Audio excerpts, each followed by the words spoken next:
नमस्कार, मैं गौरव जोशी श्रीमती मोहरी देवी तापड़िया गर्ल्स कॉलेज जसवंतगढ़ के इस यूट्यूब चैनल पर आपका हार्दिक स्वागत करता हूं। हम पढ़ रहे हैं job batch and contract costing method, उपकार्य समूह तथा ठेका लागत निर्धारण विधि। इस चैप्टर में हम पढ़ रहे हैं कॉन्ट्रैक्ट अकाउंट के बारे में, कॉन्ट्रैक्ट कॉस्टिंग मेथड के बारे में कि किस प्रकार से कॉन्ट्रैक्ट अकाउंट बनाया जाता है। और कॉन्ट्रैक्ट अकाउंट के माध्यम से जो ठेकेदार है वो कॉन्ट्रैक्ट की लागत ज्ञात करता है और कॉन्ट्रैक्ट पर कमाई गई लाभ अथवा हानि भी ज्ञात करता है। तो पिछली क्लास में हमने बात की थी कि किस प्रकार से कॉन्ट्रैक्ट अकाउंट बनाया जाता है, कौन कौन सी मदें कॉन्ट्रैक्ट अकाउंट की डेबिट की जाती है और कौन कौन सी मदों से कॉन्ट्रैक्ट अकाउंट क्रेडिट किया जाता है और किस प्रकार से लाभ अथवा हानि ज्ञात की जाती है। पिछली क्लास में जिस कॉन्ट्रैक्ट अकाउंट की बात की थी, जिस कॉन्ट्रैक्ट की हम बात कर रहे थे, वो जो कॉन्ट्रैक्ट किसी लेखा अवधि में पूर्ण हो चुके हैं, जिन ठेकों का काम पूरा हो चुका है। आज हम बात करेंगे ऐसे ठेकों के बारे में जिनका काम अभी तक पूरा नहीं हुआ है लेकिन लेखा अवधि समाप्त हो गई है, जो फाइनेंशियल ईयर है वो खत्म हो गया है लेकिन अभी तक काम ठेके पर चल रहा है। बड़े ठेकों के संबंध में हम बात करेंगे। लेखा अवधि की समाप्ति पर अपूर्ण ठेके, यानी ठेके का काम अभी तक पूरा नहीं हुआ है लेकिन लेखा अवधि समाप्त हो चुकी है। तो लेखा अवधि की समाप्ति पर अपूर्ण ठेके। तो जब कॉन्ट्रैक्ट पूरा हो चुका होता है, कॉन्ट्रैक्ट का काम पूरा हो चुका है, तो जो ठेका मूल्य है उस मूल्य से कॉन्ट्रैक्ट के अकाउंट को, ठेकेदाता के अकाउंट को डेबिट कर दिया जाता है और कॉन्ट्रैक्ट अकाउंट को क्रेडिट किया जाता है। लेकिन जब ठेके का काम पूरा नहीं होता, अपूर्ण रह जाता है, तो जो है इस ठेके का जो भी बैलेंस है, जो डेबिट बैलेंस है, उसको वर्क इन प्रोग्रेस के नाम से दिखाया जाता है, क्रेडिट कर दिया जाता है। कॉन्ट्रैक्ट अकाउंट, जब कॉन्ट्रैक्ट अकाउंट बनाया जाता है तो कॉन्ट्रैक्ट अकाउंट में डेबिट साइड में पर्टिकुलर्स और अमाउंट और क्रेडिट साइड में भी पर्टिकुलर्स और अमाउंट के कॉलम बनाए जाते हैं।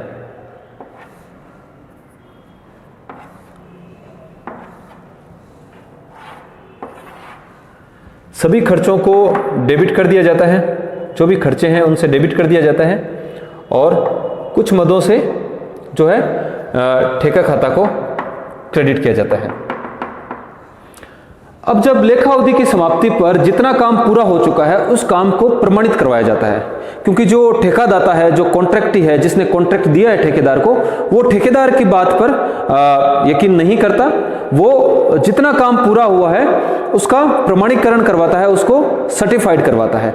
तो बाहर से किसी अन्य बाहरी संस्था से कोई इंजीनियर को बुलाकर और वो उस काम का प्रमाणीकरण करवाता है।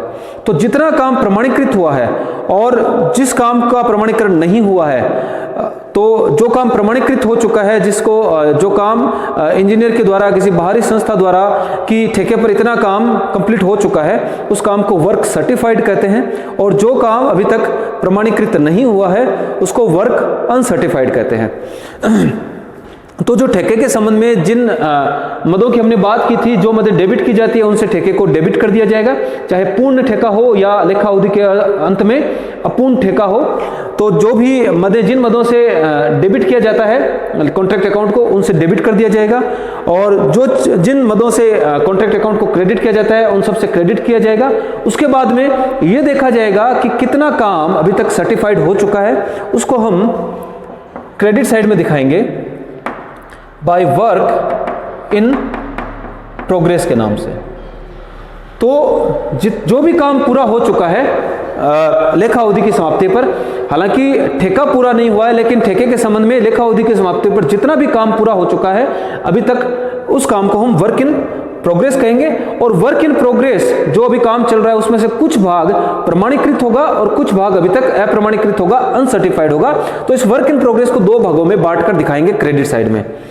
एक तो होगा वर्क सर्टिफाइड और दूसरा होगा वर्क अनसर्टिफाइड। तो ये जो अभी तक काम पूरा हुआ है ठेके के संबंध में, जो लेखा अवधि की समाप्ति पर काम पूरा हो चुका है लेकिन अभी तक ठेके पर काम चल रहा है, उसके संबंध में ये वर्क इन प्रोग्रेस हमने ज्ञात किया है। तो लेखा अवधि के अंत तक, चाहे वो 31 मार्च को लेखा अवधि समाप्त हो रही हो या 31 दिसंबर को, तो लेखा अवधि के अंत तक जितना काम हो चुका है ठेके पर वो काम वर्क इन प्रोग्रेस कहलाता है, और उसमें से जितना काम प्रमाणीकृत हो चुका है वो वर्क सर्टिफाइड कहलाएगा, और जितना काम अभी तक प्रमाणित नहीं हुआ है वो वर्क अनसर्टिफाइड कहलाता है। तो वर्क इन प्रोग्रेस को क्रेडिट साइड में दिखा दिया जाता है। अब डेबिट पक्ष का टोटल कर लिया जाता है और क्रेडिट पक्ष का टोटल किया जाता है। अगर क्रेडिट पक्ष का टोटल डेबिट पक्ष के टोटल से ज्यादा है, इसका मतलब है कि प्रॉफिट हुआ है, लेकिन इस प्रॉफिट को हम लाभ हानि खाते में ट्रांसफर नहीं कर सकते क्योंकि अभी तक ठेका पूर्ण नहीं हुआ है, ठेके पर काम पूरा नहीं हुआ है। तो इसको नोशनल प्रॉफिट कहा जाता है, माना गया लाभ, इसको नोशनल प्रॉफिट कहा जाता है। अगर क्रेडिट साइड का टोटल डेबिट साइड के टोटल से ज्यादा है तो जो अंतर की राशि है, जो बैलेंस अमाउंट है, वो नोशनल प्रॉफिट कहा जाता है। और इस नोशनल प्रॉफिट को लाभ हानि खाते में ट्रांसफर नहीं किया जाता क्योंकि ठेका अभी तक अधूरा है, ठेके पर काम अभी पूरा नहीं हुआ है। तो लाभ हानि खाते में नोशनल प्रॉफिट को ट्रांसफर करने के संबंध में कुछ नियम हैं, कुछ प्रावधान हैं, जिनमें पहला है कि यदि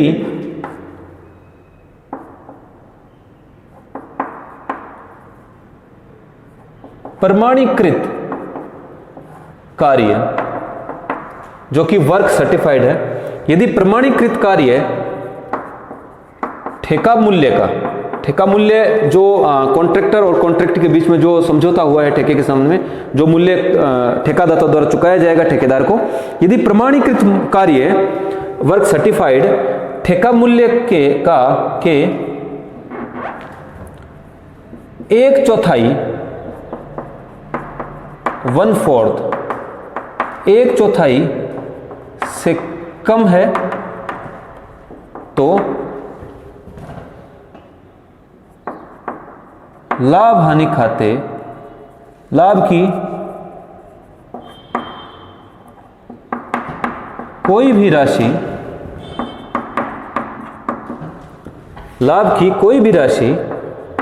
लाभ हानि खाते में हस्तांतरित नहीं की जाएगी। तो क्रेडिट साइड का टोटल डेबिट साइड के टोटल से ज्यादा है, इसका मतलब प्रॉफिट हुआ है, और लेकिन अभी ठेका काम पूरा नहीं हुआ है, इसलिए ये नोशनल प्रॉफिट कहा जाता है, माना गया लाभ कहा जाता है। तो हमको ये देखना पड़ेगा कि इस माने गए लाभ में से, नोशनल प्रॉफिट में से कितनी राशि लाभ हानि खाते में ट्रांसफर की जाए। तो अगर प्रमाणित कार्य वर्क सर्टिफाइड ठेका मूल्य के 1/4 से कम है तो लाभ की कोई भी राशि लाभ हानि खाते में ट्रांसफर नहीं की जाएगी, और ये जो अंतर की राशि है, क्रेडिट साइड का टोटल डेबिट साइड का टोटल ज्यादा है, इसको रिजर्व में ट्रांसफर कर देंगे, ना कि लाभ हानि खाते में ट्रांसफर करेंगे। दूसरा, यदि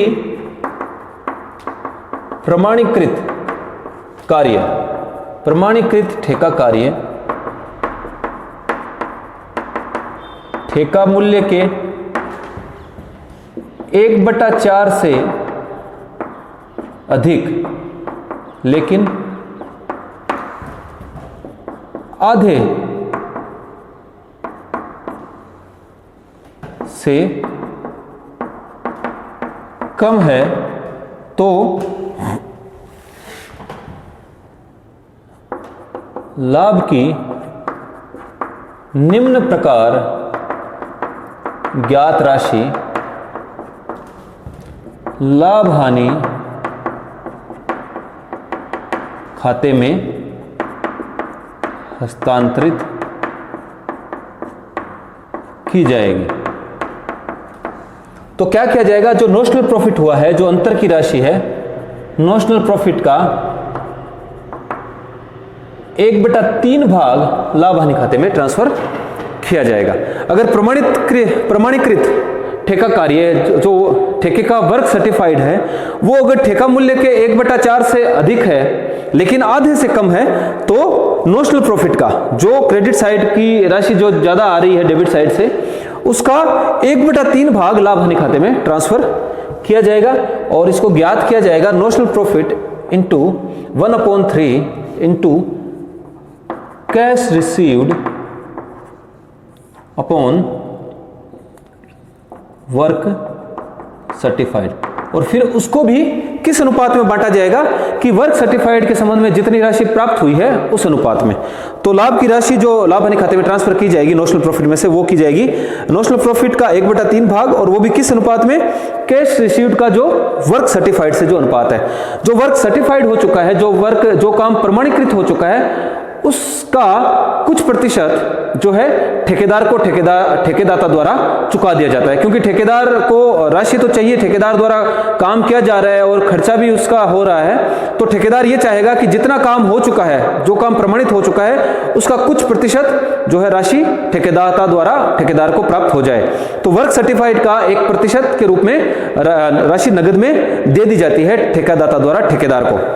तो जितनी राशि प्राप्त हुई है वर्क सर्टिफाइड के संबंध में, उस अनुपात में नोशनल प्रॉफिट का 1/3 भाग लाभ हानि खाते में ट्रांसफर कर दिया जाएगा और बाकी राशि रिजर्व के रूप में रखी जाएगी। और अगर प्रमाणीकृत कार्य, अगर तीसरा है, अगर प्रमाणीकृत कार्य लाभों को लाभ हानि खाते में ट्रांसफर करने के संबंध में जो तीसरा नियम है वो है कि यदि